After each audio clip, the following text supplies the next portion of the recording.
स्वच्छ भारत अभियान के तहत दिल्ली एम्स प्रशासन ने पूरे परिसर को तंबाकू मुक्त क्षेत्र घोषित कर दिया है। प्रबंधन के इस फैसले के बाद एम्स में सिगरेट पीने वालों के खिलाफ सख्त कार्रवाई होगी। एम्स के डायरेक्टर डॉक्टर एम श्रीनिवासन की तरफ से जारी आदेश के मुताबिक एम्स कैंपस में स्मोकिंग और तंबाकू खाने के साथ ही थूकने पर रोक है। ऐसा करना 200 रुपए जुर्माने के साथ ही दंडनीय अपराध है। एम्स के सुरक्षा कर्मियों को सख्ती से इस नियम का पालन कराने को कहा गया। साथ ही सभी विभाग प्रमुखों से भी इस नियम का सख्ती से पालन कराने को कहा गया। अगर एम्स का कोई डॉक्टर या कर्मचारी नियम तोड़ते पाया गया तो उसके खिलाफ सख्त कार्रवाई की जाएगी। यहां तक कि आरोपियों के दोषी पाए जाने पर उन्हें नौकरी से भी निकाला जा सकता है। उत्तराखंड के पहाड़ी इलाकों में बारिश के बाद भूस्खलन की घटनाएं बढ़ने लगी हैं। चमोली बद्रीनाथ नेशनल हाईवे पर आज भूस्खलन होने से लंबा जाम लग गया। छिनका इलाके के पास हुए इस भूस्खलन के कारण कई पर्यटक फंस गए। फिलहाल बीआरओ की टीम मलबा हटाने का काम कर रही है। पुणे में बीजेपी नेता की बर्थडे पार्टी में बीजेपी कार्यकर्ताओं और पुलिस के बीच जबरदस्त झड़प हुई। जानकारी के मुताबिक लाउड स्पीकर पर गाने बजाने की शिकायत के बाद पुलिस मौके पर पहुंची थी, जिसके बाद हंगामा हुआ। यूपी के अंबेडकर नगर में तेज रफ्तार स्कूल वैन की चपेट में आने से एक बुजुर्ग महिला की मौके पर ही मौत हो गई। ये पूरी घटना पास लगे एक सीसीटीवी कैमरे में रिकॉर्ड हो गई, जिसके आधार पर अब पुलिस जांच कर रही है। रायबरेली में एक वुडवर्क फैक्ट्री में आग लगने से लाखों का सामान मिनटों में राख हो गया। आग इतनी भीषण थी कि इसे बुझाने में दमकल की 9 गाड़ियां बुलानी पड़ी और करीब 5 घंटों की मशक्कत के बाद आग पर काबू पाया गया। अरुणाचल प्रदेश के तवांग में चीनी सैनिकों से झड़प के बाद भारतीय सेना लगातार अपनी तैयारियों को परख रही है।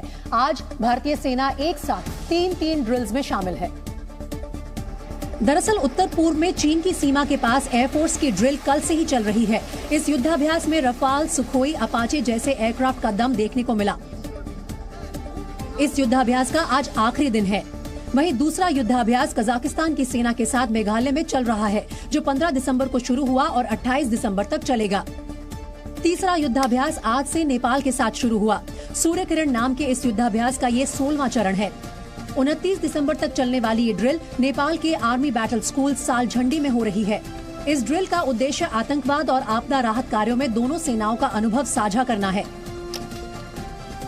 अरुणाचल प्रदेश के तवांग में चीन के सैनिकों से झड़प के बाद सेना का पहला आधिकारिक बयान सामने आया। सेना के ईस्टर्न कमांड के प्रमुख लेफ्टिनेंट जनरल आरपी कलिता ने माना कि पीएलए ने एलएसी को पार किया था, जिसके कारण दोनों सेनाओं के बीच झड़प हुई।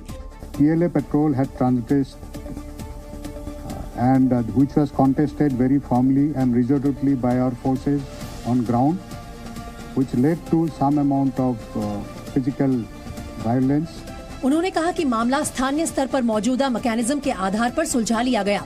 इस दौरान उन्होंने साफ किया कि झड़प में किसी को गंभीर चोट नहीं आई। I would also like to request you not to listen to any rumors. There have been no major injuries. It's only minor injuries to soldiers from both sides. Lieutenant general Kalita ने कहा कि दोनों सेनाओं के बीच बुमला में फ्लैग मीटिंग भी हुई और हालात पूरी तरह से नियंत्रण में हैं। Presently, I would like to assure everybody that the border areas along the northern frontier is stable and we are firmly in control. वहीं तवांग के मुद्दे पर आज भी संसद में सरकार और विपक्ष में तलवारें खिंची रही। इस दौरान राज्यसभा में कांग्रेस अध्यक्ष मल्लिकार्जुन खड़गे ने गहरी नाराजगी दिखाई और आरोप लगाया कि विपक्ष का नेता होने के बावजूद उन्हें बोलने का मौका नहीं दिया जा रहा। लीडर ऑफ अपोजिशन होने के नाते इस मुद्दे पर सांसदों की भावनाओं के साथ खड़ा होना और तत्काल कदम उठाने की मांग करना ये मेरी जिम्मेदारी बनती है। उधर कांग्रेस सांसद प्रमोद तिवारी ने आरोप लगाया कि मोदी सरकार चीन के दबाव में है। वो आंखें ही नहीं दिखा रहे हैं, चलते हुए आ रहे हैं और ये आंखें उठा के बात नहीं कर पा रहे। इस बीच कांग्रेस ने संसद के दोनों सदनों में स्थगन प्रस्ताव पेश कर चीन के मुद्दे पर चर्चा कराने की मांग की है। साथ ही कांग्रेस नेता राहुल गांधी ने आज कहा कि चीन जंग की तैयारी कर रहा है, लेकिन केंद्र सरकार इसे छिपा रही है। उन्होंने कहा कि सरकार सच्चाई को स्वीकार नहीं कर रही। उन्होंने उनका पूरा प्रिपरेशन चल रहा है, उनका लद्दाख की साइड और अरुणाचल की साइड पूरा ऑफेंसिव प्रिपरेशन चल रहा है। हिंदुस्तान की सरकार सोई हुई है।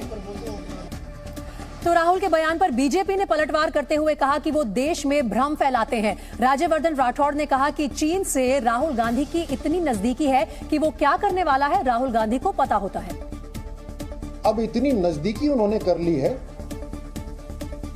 कि चाइना क्या करने वाला है वो राहुल गांधी को पता होता है। चीन के मुद्दे पर संसद में संग्राम के बीच एआईएमआईएम के अध्यक्ष असदुद्दीन ओवैसी ने केंद्र सरकार को कटघरे में खड़ा किया।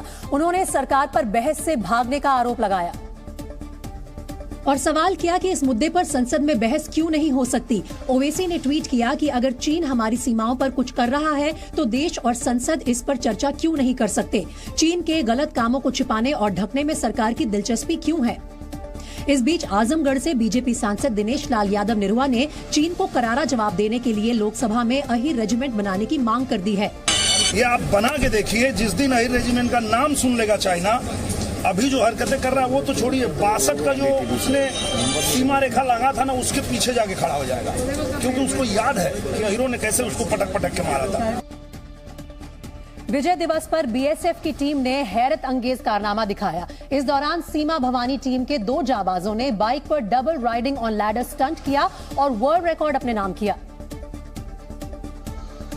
इसके लिए बीएसएफ के 2 जवान एक बाइक पर लगी 12 फीट ऊंची और करीब 70 किलो वजनी सीढ़ी पर चढ़े।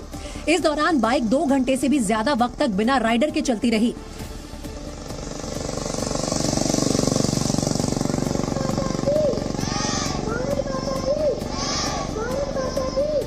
एक वो बाइक पर 2 जवान और वो 12 फीट ऊंची लैडर, वो तस्वीरें आपको हम दिखा रहे हैं कि किस तरह से वो 2 जवान, इंस्पेक्टर अवधेश और कांस्टेबल सुधाकर, इस वक्त उस बाइक पर जिस पर लैडर लगा है 12 फीट 10 इंच का, और वो बाइक इस वक्त कोई भी हैंडल नहीं कर रहा है। उस लैडर के ऊपर दोनों जवान आपको नजर आएंगे। इस हैरत अंगेज कारनामे को रिकॉर्ड करने के लिए Limca book of world record की टीम भी पहुंची। करीब 2 घंटे 20 मिनट तक दोनों जवान सीढ़ी पर चढ़कर बाइक चलाते रहे। इसके लिए दोनों का नाम लिम्का बुक ऑफ रिकॉर्ड्स में दर्ज किया गया। और रूस ने एक बार फिर यूक्रेन पर बड़ा हमला किया है। रूस ने आज सुबह यूक्रेन की राजधानी कीव पर कई मिसाइलें दागी। यूक्रेनी अधिकारियों के मुताबिक रूस ने रिहायशी इमारतों को अपना निशाना बनाया। वहीं हमले के कारण एक बार फिर कई घरों की बिजली कट गई है। रूस के हमलों के खिलाफ यूक्रेनी सेना लगातार जवाबी कार्रवाई कर रही है। यूक्रेन के रक्षा मंत्रालय ने एक नया वीडियो जारी किया है जिसके साथ दावा है कि यूक्रेन रूस के कब्जे वाले दोनेत्स्क इलाके को वापस लेने की कोशिश कर रहा है।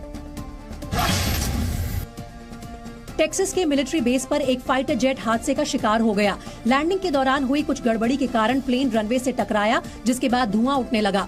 हालांकि समय रहते पायलट ने अपने आप को प्लेन से इजेक्ट कर लिया। टर्की में एक कार बम विस्फोट के बाद कई पुलिस अधिकारी घायल हो गए हैं। जानकारी के मुताबिक एक पुलिस बस कार के पास से गुजर रही थी जब कार में धमाका हुआ। फिलहाल इस हमले की किसी संगठन ने जिम्मेदारी नहीं ली है।